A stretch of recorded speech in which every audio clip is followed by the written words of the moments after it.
Hi guys, நம்ம chicken gravy செய்யலாம். First எண்ணெய் ஊற்றிட்டு பெருஞ்சீரகம் வெங்காயம் போட்டு வதக்கிக்கலாம். நல்லா உப்பு கொஞ்சம் போட்டுக்கிட்டு நல்லா வதக்கிக்கலாம்.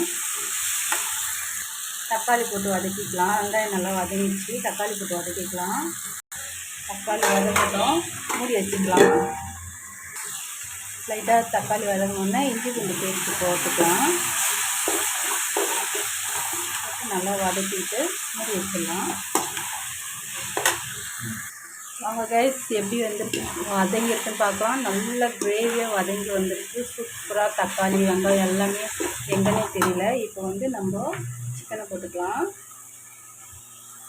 சிக்கனை போட்டு ஒரு கலரி எடுத்துக்கலாம். நல்லா கலரி எடுத்தாச்சு. இப்போ அதுக்கு தேவையான உப்பு போட்டுட்டு வதக்கியாச்சு நம்ம முதல்ல. இப்போ நம்ம மிளகாத்தூள் மஞ்சத்தூள் மட்டும் போட்டுக்கலாம். ஒரு 1/2 kg 200 rupees சிக்கனு ஒரு 4-5 ஸ்பூன் போட்டுக்கலாம். நல்லா தாராளமாக எல்லாருக்கும் வர மாதிரி. இது நான் வீட்டில் அரைக்கிற மிளகாத்தூள்.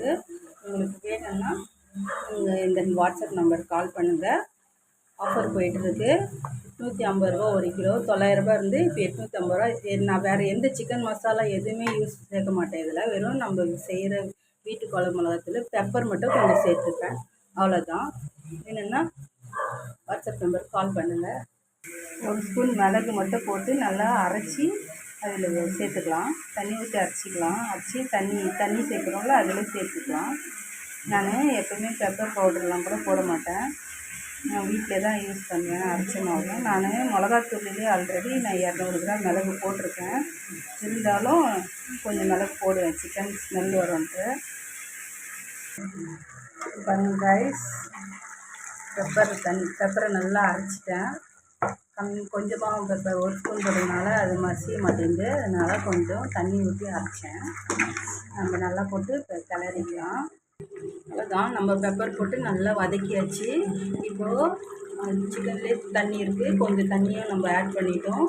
நம்ம இதையே சுக்காவாகவும் பண்ணிக்கலாம், இல்லை அப்படியே கிரேவி மாதிரியும் நம்ம தொட்டுன்னு சாப்பிட்லாம். கூட ரசம் ஏதாவது வச்சுக்கலாம். இல்லை வேணாம் குழம்பு வேணும்னா ஒரு 10 நிமிஷம் இல்லை, சிக்கன் 10 நிமிஷத்தில் வெந்துடும்.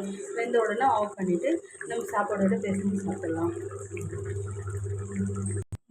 கைஸ், சூப்பராக ரெடி ஆகிடுச்சு. சாப்பிட்லாம் வாங்க. இங்கே பாருங்கள், சுடு சாப்பாடில் போட்டு சாப்பிட்டா செம்ம டேஸ்ட்டாக இருக்கும். அடி தூளாக இருக்கும். சப்ஸ்கிரைப் பண்ணுங்கள்.